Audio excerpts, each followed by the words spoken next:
Hola, Rocío.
Profe, yo no llegué a ver la clase de hoy, pero tengo dudas de cosas anteriores que estuve repasando. Así que espero que mis compañeros pregunten de la clase de hoy y después al final pregunto yo. Está bien. Igual acordate que siempre me pueden preguntar en todo momento de cualquiera, así que.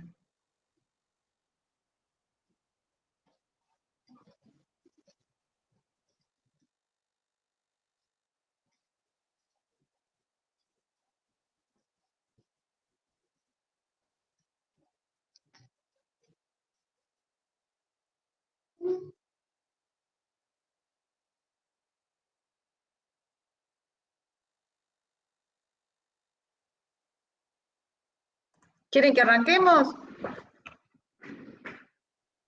Arranquemos si querés, Vanessa, con tus dudas. Mientras dejo por acá las consultas de lo que alcancé a ver de DNA recombinante. Dale. Bueno, de recombinación homóloga. Sí.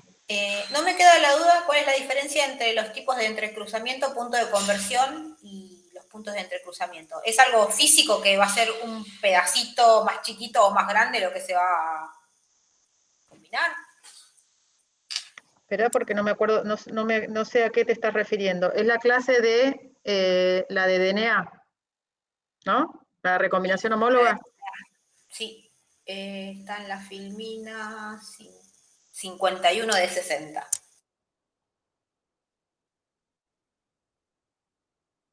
Sí. Ah, ya me acordé. Eh, a ver.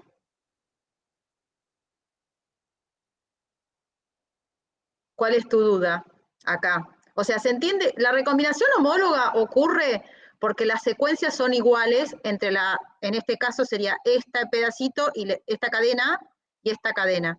Si quieren, por ahí les puedo compartir otra clase que tengo de un concurso que hice este año y que por ahí justo me tocó esa clase y por ahí queda mejor.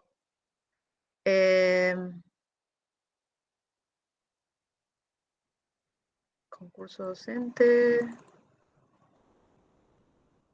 A ver. O sea, la consulta es, ¿qué diferencia hay entre un punto de conversión génica y un punto de entrecruzamiento? Porque yo entiendo que en los dos casos se cruza la información genética de los pares homólogos. Bueno, para un segundo, que me faltan acá dos, Milagros y Ariel que se acaban de sumar. A un segundo, ahí vamos.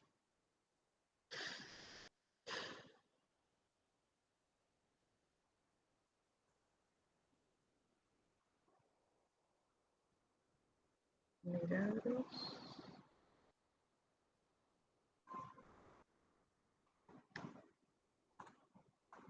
Ahí está. Bueno, yo estoy presentando esto, ¿no? ¿Acá me ves el cursor? No, no se ve. No se ve. Hay algo que no estoy haciendo bien. A ver. Bueno, tu consulta es qué diferencia esto que es un punto de conversión de esto que es un punto de entrecruzamiento, ¿no es cierto? Sí. Bueno, en el punto de conversión lo que te dice es que vos estás intercambiando solamente una porción de, digamos, una porción de uno de los cromosomas la intercambiás con la misma porción del otro cromosoma. ¿Está bien? O sea, se cambia no todo el cromosoma, sino una pequeña parte. ¿Sí?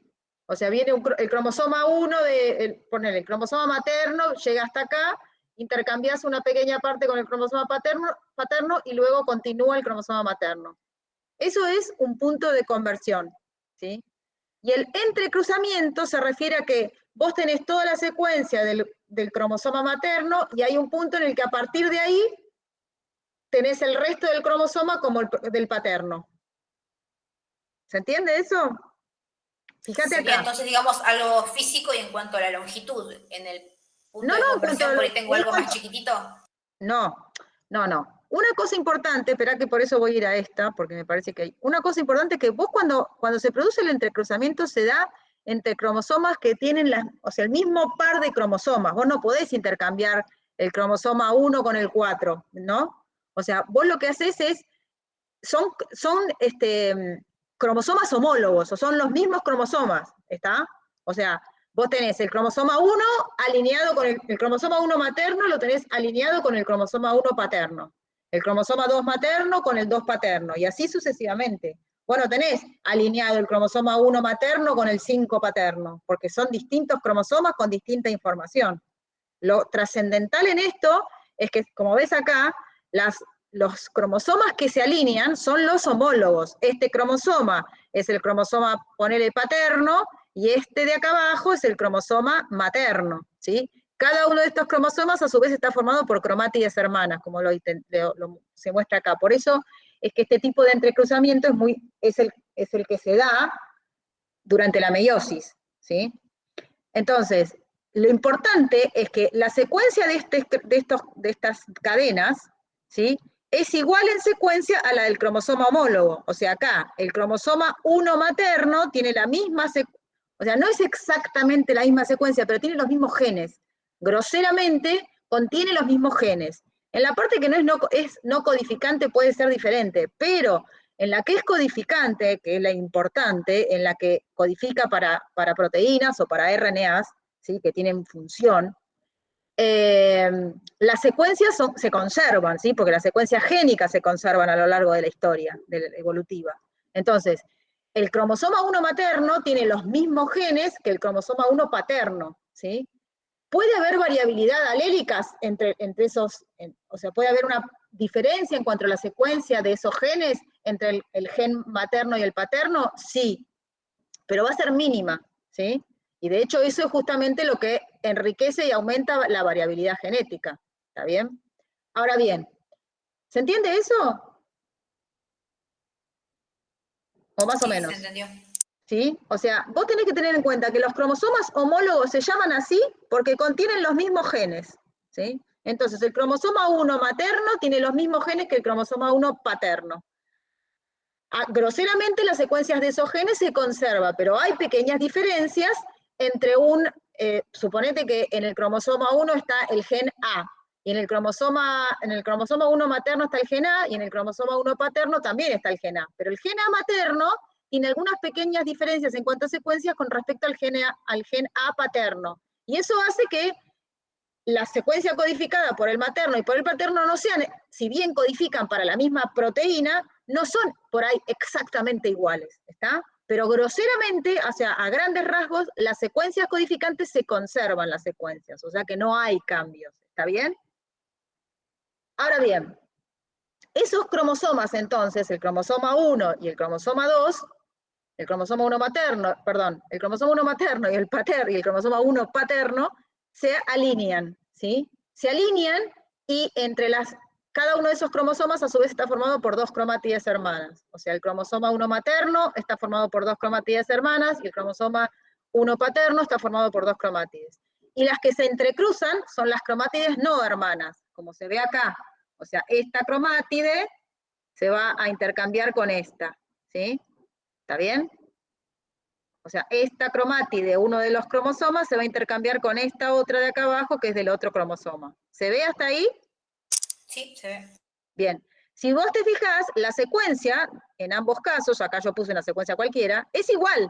O sea, la secuencia de estas cromátides, de este cromosoma, son iguales a las secuencias de esta cromátide de estos cromosomas. ¿Ven? Acá está TTA, que es igual a esta secuencia, y esta de acá es igual a esta. ¿Se ve eso? Sí, se ve. Bueno, entonces, acá es un ejemplo de cómo la recombinación homóloga sirve para reparar, ¿sí?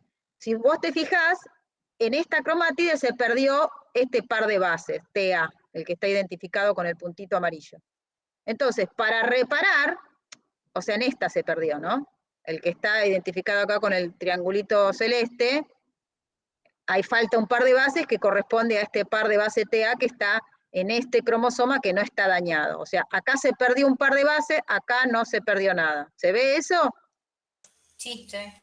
Entonces, ¿qué va a pasar? Para poder reparar esta que está dañada, tomando como molde esta que no está dañada, entonces ocurre la recombinación homóloga, donde, bueno, primero hay un ataque de una exonucleasa, ahí donde se produjo el corte, genera estos dos extremos pegajosos, entonces este extremo de simple cadena se va a unir por complementariedad de bases a la cadena esta de la cromátide, del cromosoma homólogo que tiene la misma, una secuencia complementaria, como ven.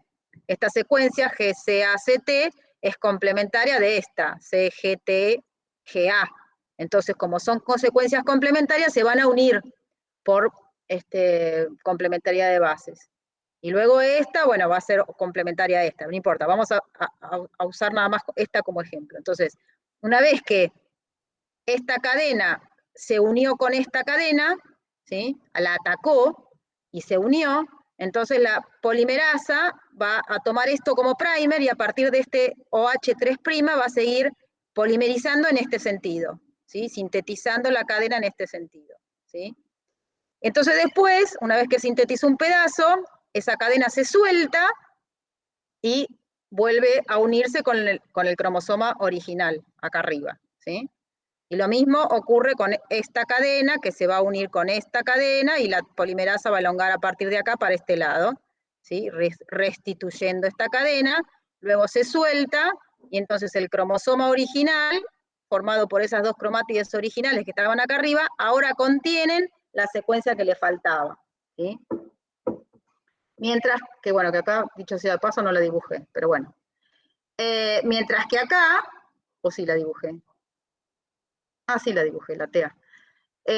Y luego, una vez que se sueltan, entonces, el cromosoma que sirvió de molde, digamos, para arreglar esta cadena de arriba, estas dos cadenas de arriba, se suelta y se vuelve a hibridar con su cadena original, y las cadenas que fueron reparadas se sueltan, y luego la DNA ligasa va a generar una unión acá, otra unión acá, o sea, acá y acá, y reconstituir las dos cadenas de esas dos cromátides que formaban el cromosoma que se había roto, ¿sí? En las dos cadenas.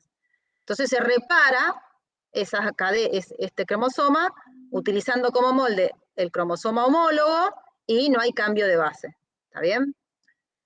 Ahora bien, en función de cómo se resuelve esta bifurcación, o sea, este ataque, digamos, de las cadenas, pueden suceder dos cosas. Esperen que voy a dejar de compartir esto. ¿Se entendió acá lo de la homología de secuencia? O sea, se entiende que si Sí, una sí, sí, cadena sí. ataca a la otra porque son complementarias las bases. Profe, Sí, y punto de conversión y punto de entrecruzamiento, ¿qué diferencia hay entre esas dos? ahí voy, porque justamente es lo que me preguntaron recién. Entonces, en ambos casos ocurre el entrecruzamiento, ¿sí? o sea, el ataque de las cadenas. Ahora bien, ¿qué pasa? Cuando acá lo que ocurre es que en lugar de que esta cadena vuelva y se una con esta cromátide, acá hay un corte. Entonces, como vos ves, acá se reemplazó esta cromátide, este pedazo de cromátide, que originalmente era de este cromosoma, ahora va a formar parte de este cromosoma de acá arriba. ¿Sí? Acá de nuevo, este es un cromosoma, el cromosoma 1 materno, y este es el cromosoma 1 paterno. Ahora, cuando ocurre este tipo de entrecruzamiento, y acá se rompe la cadena, y acá también se rompe la cadena, este pedazo de cromátide, que originalmente era del cromosoma paterno, por eso está como rojo, ¿sí? Queda pegado al cromosoma materno, a la que está en amarillo. ¿Está bien? Y el cromosoma, la cromátide amarilla, del cromosoma materno, queda como parte del cromosoma paterno. ¿Ven que hay un intercambio de secuencias? ¿Se ve eso? Sí, se ve. ¿Sí? O sea, acá, este pedazo de cadena de cromátide que era parte de este cromosoma, se fue ahora con el cromosoma, supongamos de nuevo, este es el cromosoma 1 materno, este es el cromosoma 1 paterno, ambos formados por 2 cromátides cada uno. ¿Hasta ahí está claro? Sí. Bien. Sí, sí. Entonces, acá el cromosoma materno, acá estas dos secuencias se entrecruzan porque esta secuencia es complementaria con esta y esta es complementaria con esta, ¿sí? Pero acá, en lugar de entrecruzarse y volverse a desenrollar, digamos, y que cada cromátide siga formando parte del cromosoma original que formaba inicialmente, acá se genera un corte, ¿sí? O sea, hay una ruptura de los enlaces fosfodiéster. Entonces, este pedazo de la cromátide que originalmente estaba en el cromosoma 1 paterno queda pegado al cromosoma materno, al 1 materno. Y este pedazo que originalmente era un pedazo de cromátide del cromosoma 1 materno, ahora queda formando parte del cromosoma 1 paterno, ¿ven? ¿Ven acá abajo? O sea, este es el cromosoma 1 materno, en su mayoría, pero tiene este pedacito de esta cromátide que es del cromosoma 1 paterno. Y el paterno queda en su mayoría paterno, pero este pedacito de esta cromátide corresponde al cromosoma 1 materno original. Entonces hubo ¿cómo se dice? Un punto de conversión. O sea, si esto, por ejemplo, acá está contenido un gen, bueno, entonces se intercambió este gen que era originalmente del cromosoma 1 paterno, ahora está en el cromosoma materno. ¿Se entiende eso? Por eso, Sí. cuando ocurre eso, se le llama punto de conversión génica. Eso tiene que ver por cómo se resuelve esto que se llama estructuras de Holiday, no importa.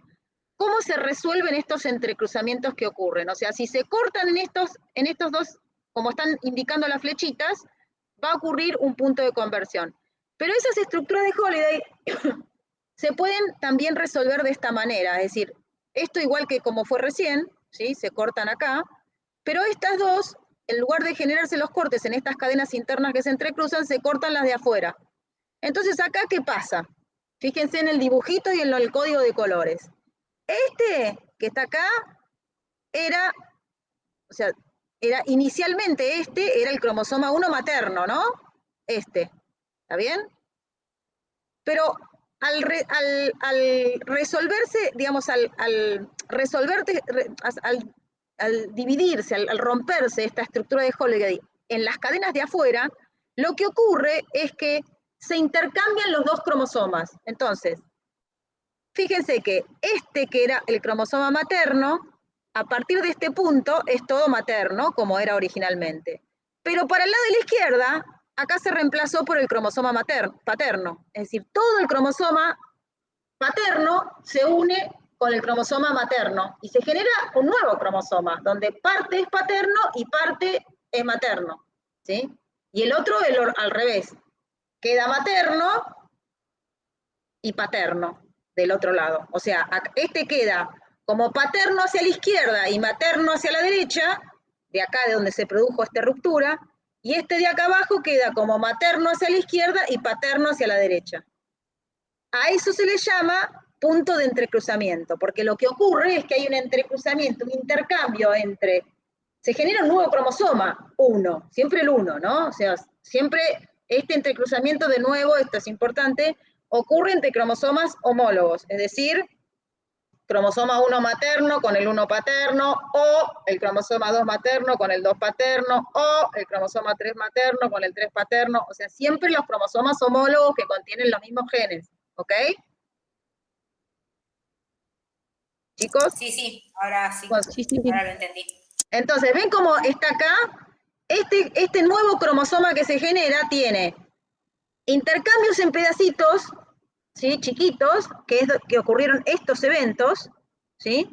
Por eso se reemplazó una partecita, pero acá ocurrió una ruptura, digamos, una resolución de la estructura de Holiday, donde los que se rompieron son las cadenas externas. Entonces acá, que era originalmente el cromosoma que pongamos que es el materno, ahora tiene toda esta parte que es el materno, pero a partir de ese punto, donde se resolvió de esta manera, lo que le resta es mayoritariamente el otro, el paterno, ¿sí? También después ha sufrido pequeños puntos de conversión, pero hay un único punto de entrecruzamiento en este ejemplo donde todo era mayoritariamente materno y a partir de ese punto de entrecruzamiento todo lo que resta es mayoritariamente paterno. ¿Dije materno o paterno recién? Ya estoy Bueno, no importa. No, igual se entendió, quedó claro. Claro, por lo menos para mí. Acá, toda esta región es materna, como pero a partir de este punto de entrecruzamiento es paterna, como ¿sí? Y acá tienen distintas otras combinaciones. Acá todo esto es como el de acá abajo, pero por ejemplo, tiene este pedacito que es mayoritariamente paterno y luego es todo materno, porque el punto de entrecruzamiento ocurrió en el inicio y entonces el otro te queda que todo es materno y el resto paterno, y acá tenés todo paterno y materno, ¿se entiende? O sea, a partir del punto de entrecruzamiento se cambia todo el cromosoma, ¿ah? ¿Se entiende eso? Sí, quedó más claro. Sí, profe, quedó claro. Esa estructura de Holiday o heterodúplex es lo que, bueno, es cómo se resuelve esto que es el entrecruzamiento, ¿sí? Si se resuelve de esta manera, ocurre un intercambio de una pequeña parte. Si se resuelve de esta manera, ¿sí? Rompiéndose las cadenas externas, no las que entrecruzan, sino las externas, ocurre un entrecruzamiento, una combinación entre los dos cromosomas homólogos. ¿Está bien? Sí, perfecto. Bueno, otra consulta que tengo es del ciclo viral de los retrovirus, para ver lo de los elementos genéticos móviles. No me queda claro el proceso de los retrotransposones retrovirales. De por qué se dice que siempre queda una copia en el sitio de origen. Sí. Sí, es ese. Bueno, esto es porque lo que ocurre acá vos lo que tenés es que la misma secuencia del DNA es el DNA que sale de un lugar y se mete en otro. Entonces acá no hay duplicación, porque acá vos imaginate un DNA como si fuese un fideo, ¿no? Una molécula de DNA con las dos cadenas como si fuese un fideo. Vos podés sacar de un fideo largo, le sacás un pedazo y ese pedazo, imagínate que lo podés pegar con otro fideo. Entonces, el fideo original te quedó más cortito y el fideo al que se agregó te quedó más largo, ¿sí? Pero no, el cachito ese que salió no se duplicó, porque salió de un lado y se metió en otro. ¿Sí? Eso es lo que pasa con los transposones de DNA. ¿Sí?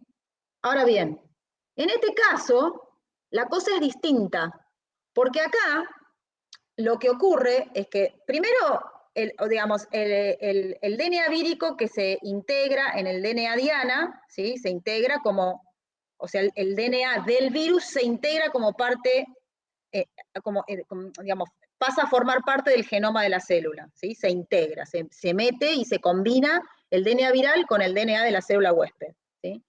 Pero a partir de ahí, ¿qué pasa? ese DNA vírico que está integrado, DNA, ¿sí? Es una molécula de DNA que está metida en el genoma, ya no es que sale de ahí y se mete en otro lado, sino que cómo hace para replicarse. Utiliza una transcriptasa, digamos, utiliza ahora la maquinaria para salir, un intermediario de RNA, ¿sí? O sea, ese DNA se transcribe, la transcriptasa inversa lo convierte en DNA y ahora se mete en otro sitio del genoma, ¿sí? Entonces, acá se utiliza un intermediario de RNA, ¿sí? Entonces, no es que esta secuencia que se integró va a meterse en otro lado, sale de acá y se mete en otro lado, sino que se produce un intermediario de RNA que luego es retrotranscripto a DNA gracias a la transcriptasa inversa codificada por este DNA viral, y entonces luego esa nueva molécula de DNA se mete en otro lado del genoma. ¿Tá? Entonces, es como que, no sé si hacerlo con un dibujito por ahí. Esperen que voy a buscar un...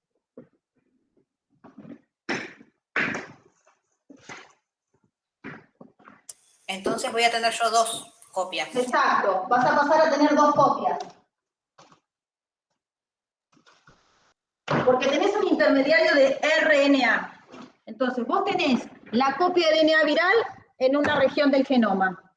¿Cómo hace para duplicarse? Primero se transcribe, ¿sí? Se genera un transcripto de RNA. Luego, la transcriptasa inversa, que es una proteína codificada por el mismo genoma viral, ese transcripto primario lo convierte a DNA de doble cadena.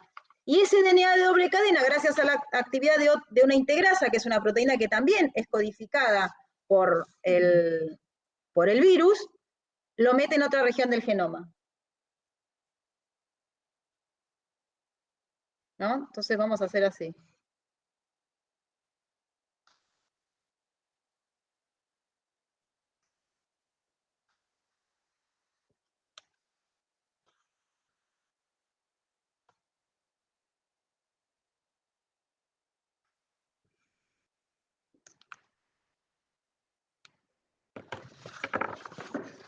¿Me ven ahí?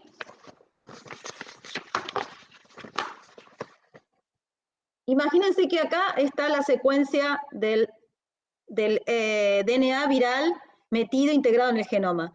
La Profe, no la vemos. Ah, ¿no me ven? A ver, voy a dejar de compartir, a ver si yo... Si fijas el chat donde está Feli, sí lo podemos ver. ¿Ahí me ven? Sí. Ahí sí, profe. Bueno, suponete que esta es la secuencia de DNA viral que está metida en un cromosoma, ¿sí? Que acá el cromosoma lo dibujé en negro. Lo primero que se hace es, se transcribe por la maquinaria normal, ¿no? Viene la RNA polimerasa y transcribe. El transcripto que se sintetiza, ¿sí? Es tomado por una transcriptasa inversa, que es codificada por ese DNA viral, y que a partir de ese DNA viral se sintetiza una transcriptasa inversa, que toma este RNA y lo transforma en DNA de doble cadena, como está acá en azul. Y luego una integrasa, también codificada por este DNA viral, la mete en una nueva región del genoma, en otro cromosoma, que está identificada acá en azul. Entonces, gracias a que se generó este intermediario de RNA, que luego se transformó, o se sintetizó, mejor dicho, a partir de este RNA, un DNA de doble cadena por la transcriptasa inversa viral, ahora esa nueva copia de DNA viral, porque la copia es igual a esta, o sea, esta es igual a esta, se va a meter en otro lado del genoma. Entonces, ahora tenés la original y tenés una nueva copia en el otro cromosoma. ¿Se entiende? Sí, sí, ahora sí. ¿Se entiende eso? Entonces, ¿quién era la otra chica que no entendía? ¿Rocío? Hola, Luisa. Hola, profe. ¿Se entiende? Ok. Sí, se entendió. Listo.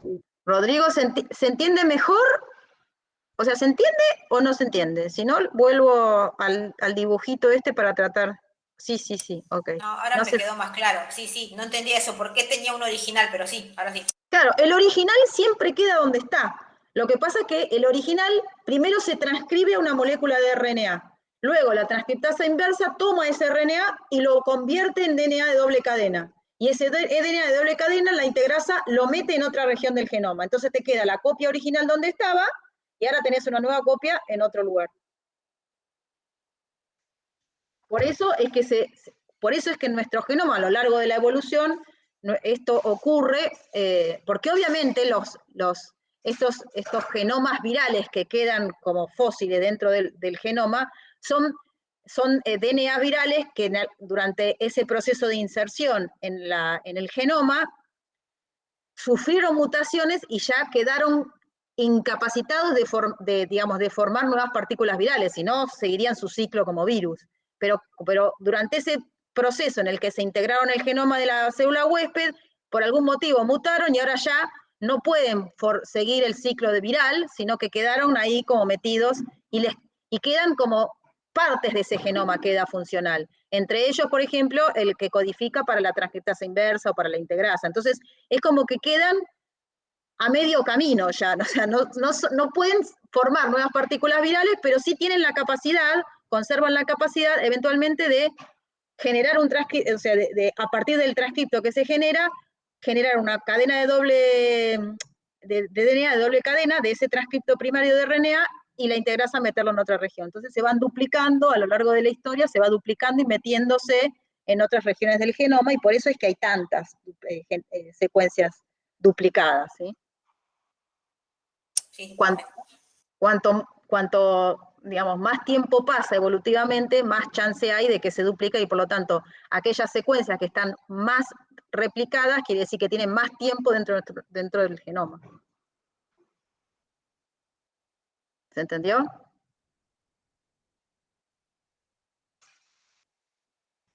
Bueno.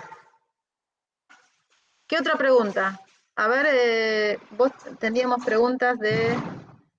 Mientras dejo por... acá está. ¿Qué diferencia entre hibridoma y heterocarionte? Ninguna. O sea, el heterocarionte concretamente, por definición, es aquel que tiene dos núcleos, digamos. Es como que es un estado prematuro de la combinación de las células que se hacen, de las células tumorales con los linfocitos B, ¿sí? O sea que primero son heterocariontes porque primero lo que se hace es digamos, se los trata con polietilenglicol o de alguna manera para fusionar esas dos células, la célula tumoral con el linfocito B. Entonces, inicialmente esos núcleos están separados, digamos, y ahí son heterocariontes porque es una célula formada digamos, que contiene dos núcleos de distinto origen, pero luego se van a combinar, digamos, y formar el hibridoma. Pero básicamente, digamos, heterocariente se refiere a eso, a que tiene dos núcleos.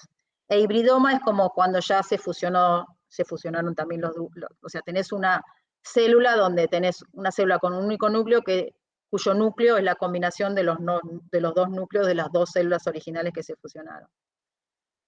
¿Puede explicar de vuelta cómo definimos a un vector en DNA recombinante? Y bueno, ok, ahí voy. Espera que voy a poner esa así. ¿Qué me preguntabas? Bueno. Vector de DNA es, digamos, cualquier secuencia de DNA que te sirve para transportar la secuencia de DNA de interés tuya. Creo que yo ya se los dije, pero se los repito. Siempre que uno quiera incorporar DNA a una célula, en general, se tienen que utilizar vectores porque un fragmento, por lo menos digamos, con las estrategias que normalmente se utilizan para hacer cambios génicos en una célula, las transfecciones que se llaman, o transformaciones, el DNA lineal, como molécula lineal, no entra a la célula. Entonces, ese fragmento de DNA que yo quiero incorporar a una célula nueva, que no lo tiene, un DNA exógeno que no es propio de una célula, para poder meterlo, necesito acoplarlo o unirlo con un vector.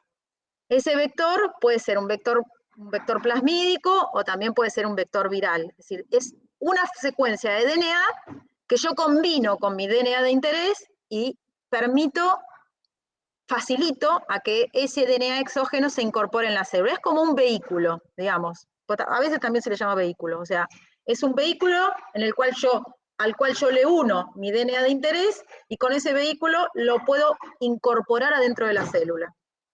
¿Sí? ¿Se entiende eso un poquito más?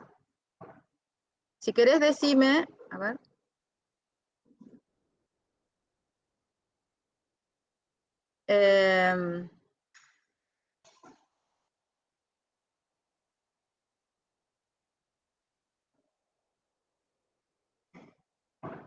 ¿Ves? En este caso, el vector, digamos, el vehículo que yo utilizo, el vector plasmídico es un DNA de doble cadena circular, son DNAs naturales que tienen las bacterias. Las bacterias no tienen reproducción sexual, sino que la forma de intercambiar material genético es justamente intercambiando este tipo de vector plasmídico. Entonces, gracias a que se descubrió eso, entonces empezó a utilizar estos vectores plasmídicos para meterles un fragmento de interés, ¿sí? Un fragmento de DNA de interés, por ejemplo, codificante de una proteína que yo quiera estudiar o lo que sea. Yo lo voy a llamar de ahora más DNA de interés para que no haya confusiones, pero puede ser cualquier fragmento de DNA codificante de cualquier cosa que yo quiera estudiar, ¿sí? Entonces, lo que hago es, lo incorporo, ¿sí? Lo meto, lo uno a ese vector plasmídico, ¿sí? Tengan en cuenta que todo esto es DNA de doble cadena, ¿sí? Esto es DNA y esto también es DNA de doble cadena. Por lo tanto, la molécula sigue siendo, la molécula resultante sigue siendo una molécula de DNA de doble cadena, ¿sí? El DNA no reconoce si es DNA, o sea, es una molécula, se une con cualquier otro DNA con el cual, digamos, uno digamos, utilice las enzimas para cortar y pegar adecuadas, pero esto es, por más que acá esté dibujado con este colorcito, lo que sea, lo que quiere decir, o sea, lo importante es que esta molécula de DNA circular es una molécula de DNA de doble cadena circular, y esta es una molécula de DNA de doble cadena, pero lineal, ¿sí? Entonces yo lo que hago es corto y pego y armo un nuevo vector plasmídico que ahora tiene unido mi secuencia de interés, ¿sí? Y ahora este plásmido, que es el plásmido recombinante, ahora sí, así con esta conformación circular y gracias a que se superenrolla, etcétera, etcétera, yo puedo con ese vector meterlo dentro de una célula, ¿sí? Ahora, o sea, si yo pongo esto solito, no ingresa, pero si lo pongo acoplado en este vehículo, este vector plasmídico, ahora sí puede ingresar a la célula, ¿sí? Y eventualmente después veré qué hago con, si se expresa ahí o si lo utilizo como fábrica de plasmidio para después transfectar células o lo que sea. ¿Se entiende entonces qué es un vector? Un tipo de vector es el vector plasmídico. Después hay otro tipo de vectores, que por ejemplo es el cromosoma artificial de levadura, o el de bacteria, o los virus, como decía, como les contaba yo, pero en definitiva son distintos fragmentos, digamos, distintas moléculas de DNA de distinto tamaño que me permiten acoplar a mi DNA de interés, para luego, con ese vector recombinante resultante, poder meterlo dentro de la célula para poder estudiarlo. ¿Se entiende ahora un poquito más, Rodrigo? Yo preguntaba porque me quedé pensando, bueno, ¿cómo defino esto? Y no me salía. Ok, bien. Es eso, es un vehículo, es una molécula de DNA que me sirve como vehículo para yo unir mi DNA de interés y poder luego utilizarlo para meterlo dentro de una célula, ¿sí? Para transformar células. Y la otra pregunta, ¿cuál era? ¿Qué ventajas tiene usar la biblioteca de cDNA con respecto a la biblioteca de DNA genómico? Bueno, ahí hay que entender qué es el cDNA, y ahí te vas a dar cuenta cuál es la ventaja. A ver, ¿el cDNA qué es?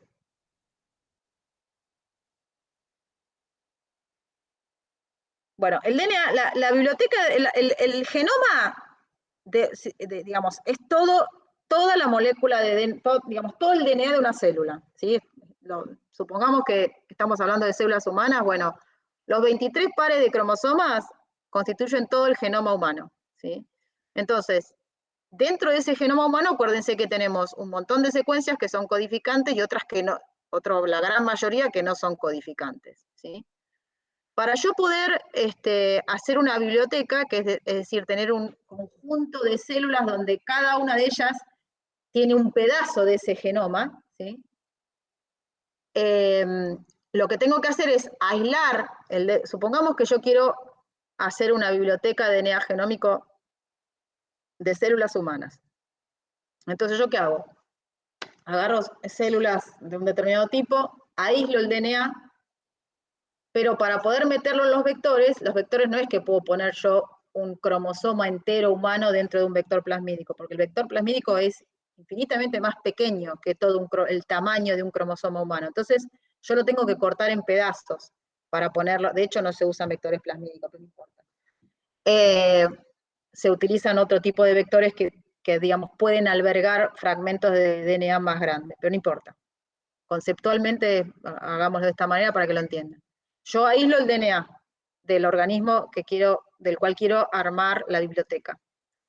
Aíslo el DNA, lo fragmento en pedazos con una enzima de restricción, y cada uno de esos pedazos lo meto en un vector, ¿sí? Distinto. O sea, un vector me va a quedar con un pedazo, otro vector me va a quedar con otro pedazo, otro vector con otro, y así sucesivamente. Entonces, luego transformo bacterias, ¿sí? O sea, una vez que tengo los fragmentitos estos del genoma que aislé metidos en el vector, con esos vectores yo transformo bacterias.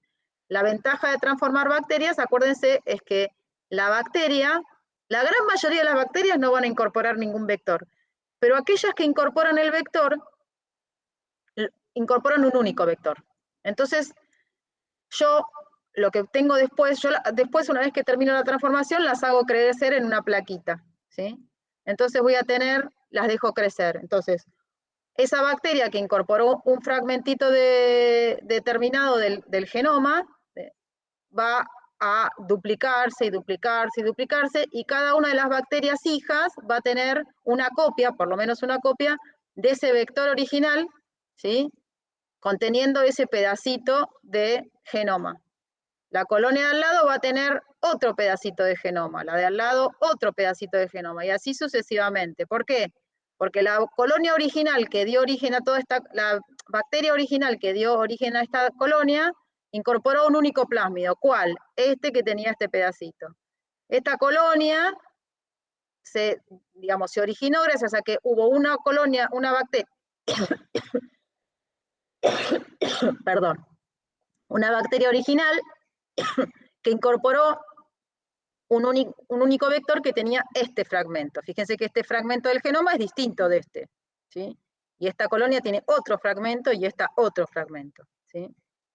Entonces yo, con varias placas, con muchas colonias, cada una de las colonias va a tener un plásmido que va a tener un pedazo determinado del genoma total. ¿Está bien? Como lo ven acá.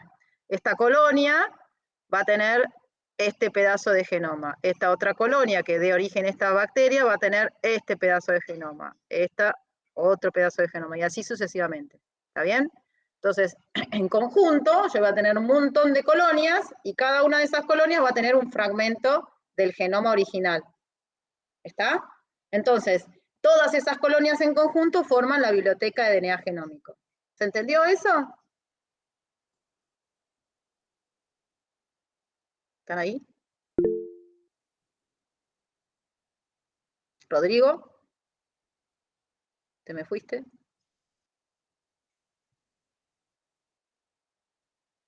Sí, se entendió, contestó en el chat. No lo vi. Ok. Bien. Bueno, entonces, ahora bien, acá la fragmentación es, digamos, es un poco, no sé si decir al azar, pero digamos, dentro de cada fragmento, yo puedo estar recuerden que el genoma de la mayoría de los organismos eucariotos superiores contiene regiones codificantes y un montón de regiones no codificantes. O sea que cuando yo fracciono esto, corto el genoma, puede ocurrir que una parte de un gen me quede en un fragmento y la otra parte del mismo gen me quede en otro fragmento. O sea, puedo partir un gen en dos y una parte se me fue con uno de los fragmentos y otra parte del gen se me fue con otro fragmento. ¿Sí? Entonces, ¿cuál es la ventaja de la biblioteca de cDNA? ¿Qué? ¿El cDNA qué es? El cDNA se obtiene gracias a que supongamos de nuevo que yo quiero hacer una biblioteca de cDNA humana. Entonces, agarro un fragmento de tejido humano y extraigo de esas células humanas los mensajeros. Los mensajeros, acuérdense que los mensajeros maduros, ¿qué tenían? Ya se habían sacado de encima los intrones, habían unido todos los exones, ¿sí? Y tenían el capuchón de 5', la cola de poli A. Pero ya ese mensajero es la secuencia codificante exclusivamente de un gen determinado, ¿sí? O sea, el transcripto, acuérdense, del gen se generó el transcripto primario, se hizo todo el procesamiento, se eliminaron los intrones, se unieron los exones, se le agregó la cola de poli A, se le agregó el capuchón de 5', y el mensajero ahora maduro sale al citoplasma. Y ese mensajero maduro que está en el citoplasma está listo para ser traducido, o sea que ese tiene toda la información necesaria para codificante de una proteína determinada. Entonces yo si me quedo con esos RNA mensajeros maduros que están en el citosol, los aíslo, y luego, utilizando una transcriptasa inversa viral, que justamente la característica que tienen las transcriptasas inversas es que utilizan como molde moléculas de RNA, pero ellas polimerizan, utilizó como sustrato desoxirribonucleótidos trifosfato, o sea, DNTPs. Entonces lo que sintetizan es una cadena complementaria a ese RNA, pero de DNA, ¿sí? Y luego una DNA polimerasa va digamos, a sintetizar la cadena complementaria a esa nueva cadena de DNA que sintetizó la transcriptasa inversa, ¿sí? Entonces la transcriptasa, acá, para poder sintetizar la cadena complementaria al RNA a partir de DNA, o sea, la que sintetiza la transcriptasa inversa, se utilizan, bueno, esto originalmente se utilizaban como cebadores, se utilizan oligonucleótidos de timidina, es decir, una secuencia corta de muchas T seguidas. ¿Por qué? Porque todas esas T seguidas se va a unir por complementariedad de bases con la poli A, ¿sí? Entonces, a partir de ahí, la transcriptasa inversa, utilizando como molde el RNA, pone el nucleótido, el desoxirribonucleótido complementario, y así sigue, ¿sí? Hasta sintetizar una cadena nueva de DNA complementaria al RNA mensajero, ¿sí? Luego, la cadena original de RNA se degrada por una RNasa-H. Una RNasa-H es una proteína que degrada RNA, pero el DNA lo deja intacto, ¿sí? Entonces, degrada la cadena que se usó, de la cadena de RNA mensajero que se usó como molde para sintetizar esta cadena nueva, y luego la DNA polimerasa, ahora tomando como molde la cadena que sintetizó, de DNA que sintetizó la transcriptasa inversa, genera la complementaria. Entonces ahora yo tengo una cadena de DNA de doble cadena que es complementaria al RNA mensajero. O sea, una de las cadenas va a ser complementaria al RNA mensajero y la otra cadena va a ser igual en secuencia al RNA mensajero. ¿Se ve acá? Esta cadena que está en rosa clarito, en secuencia, va a ser exactamente igual a la secuencia del RNA mensajero. ¿Está bien? ¿Me siguieron hasta ahí? Sí. Bien. Sí, profe.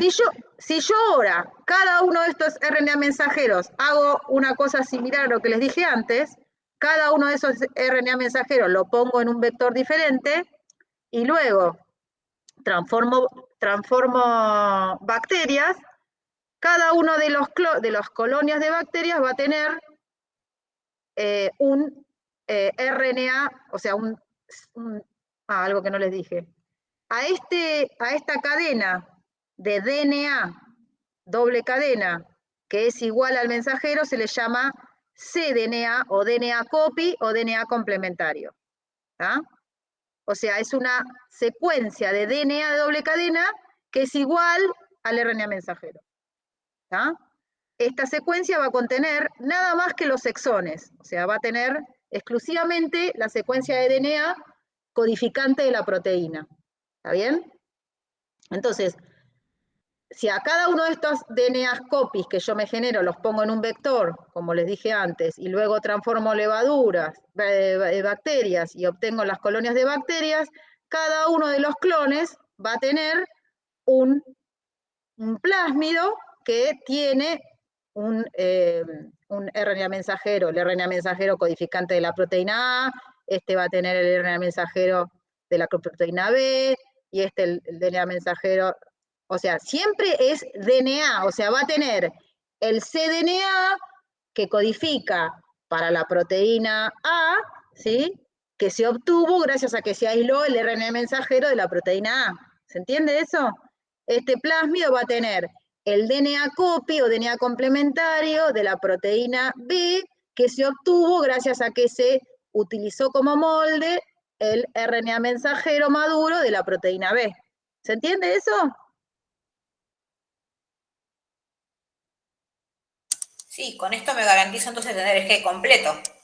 Y es lo claro, que no sucede con la biblioteca. Ojo, no es el gen, por eso se habla de cDNA, es el DNA copy, que es el DNA codificante, ¿sí? Porque tenés nada más del gen original que incluía los intrones y los exones, acá te quedás nada más que con la región codificante, con los exones. ¿Sí? En el DNA copy o en el DNA complementario o codificante, como también se les dice, te quedas nada más que con la secuencia de DNA del gen original que codifica, la secuencia exónica, las secuencias que codifican para los exones, que en definitiva son las que codifican para la proteína. ¿Sí? Voy con el dibujito. Imagínense que ustedes tienen un gen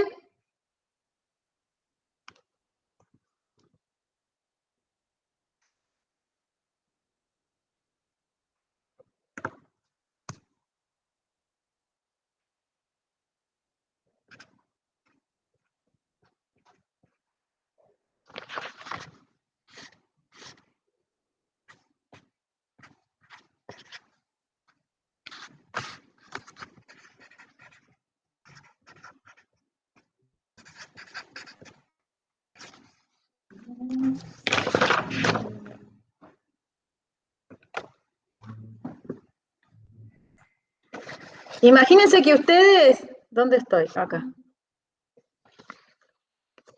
Imagínense que en el gen ustedes tienen secuencias intrónicas y tienen 3 exones, el exón 1, el 2 y el 3. Cuando eso se transcribe en el núcleo y se genera el transcripto, el transcripto primario, que luego es procesado, se pierden los intrones y se unen los 3 exones. Ahora, ese mensajero maduro se utiliza como modelo el DNA copy. Entonces, el DNA copy tiene solamente la secuencia codificante, los exones, ¿está? Y eso es lo que ponen en el plasmid, entonces, lo que unen al plasmid. Entonces, el cDNA contiene nada más que los exones codificantes que tenía el gen original, pero el gen original le puede ser mucho más largo porque contiene los intrones, pero el DNA copy solamente tiene la secuencia codificante, o sea, los exones. ¿Se entiende?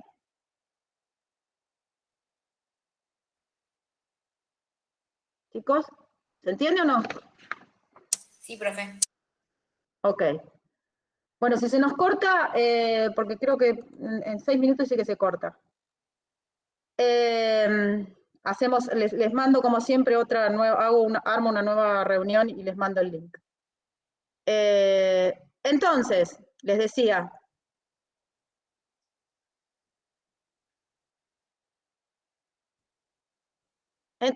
¿cuál es la diferencia entre una y otra? Y bueno, es muy simple. Como les decía recién, si yo obtengo hago una biblioteca de DNA genómico, puede ocurrir que un gen, por ejemplo acá el gen este, que está identificado acá en rojo y verde y rojo, puede ser que cuando yo rompo el DNA genómico para meterlo en el plásmido, me quede seccionado. Entonces me queda un fragmento del gen A en uno de los fragmentos. Otro cacho del gen A en otro de los fragmentos, y así. Entonces, yo voy a tener cada uno de estos fragmentos del gen A dividido en distintos lados, ¿sí? Entonces van a quedar en distintas colonias. En cambio, la biblioteca de DNA complementario, lo que tiene, o DNA copy, como les decía, como son copias del mensajero, entonces yo tengo la copia codificante de cada uno de los genes, todos metidos en el mismo fragmento. ¿Sí? Entonces voy a tener todas las secuencias codificantes de una proteína, todas metidas en el mismo fragmento, y por lo tanto todas van a ir a parar juntas al mismo vector, y por lo tanto las voy a tener juntas. ¿Sí? Entonces, si yo quiero utilizar, o sea, quiero obtener un DNA para luego expresar que ese DNA se exprese, me dé, por ejemplo, el producto génico, supongamos que es el DNA codificante de la proteína A. Si yo quisiera expresar la proteína A, necesito que todo este fragmento esté junto. Entonces, para eso me conviene aislar el mensajero maduro, o sea, dejar que este gen se transcriba, aislar el mensajero maduro y quedarme con toda la región codificante del gen A en una misma secuencia, para que yo luego la pueda meter en un vector y así eventualmente después la pueda expresar. ¿Se entiende? Sí, se entiende. Bien. ¿Se entendió entonces? Ahora entiendo la ventaja. Ok. Bueno. ¿Qué otra pregunta?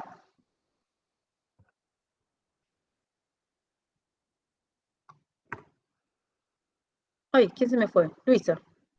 Bueno, se habrá quedado sin Yo conexión. no tengo más preguntas, profe. ¿No más preguntas? Bueno, escúchenme.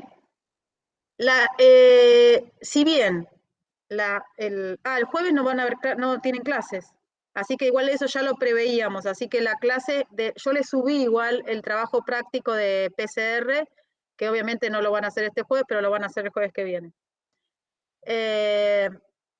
Si bien el primer parcial incluye hasta la clase de hoy que vimos de tecnología de DNA recombinante, yo voy a subir la clase de la semana siguiente. Traten de seguir con el ritmo que traen, ¿sí? No dejen todo para el final. Yo entiendo que se van a poner a estudiar ahora todo esto mucho más, pero no dejen tanto, o sea, no dejen estas clases digamos, de la segunda parte para después, porque lo que viene en la segunda parte también es muy denso. Entonces, traten de hacerse un lugarcito para ir escuchando semana a semana las clases y no atrasarse. ¿Está? Sí, perfecto. Bueno. ¿Nadie tiene más preguntas entonces?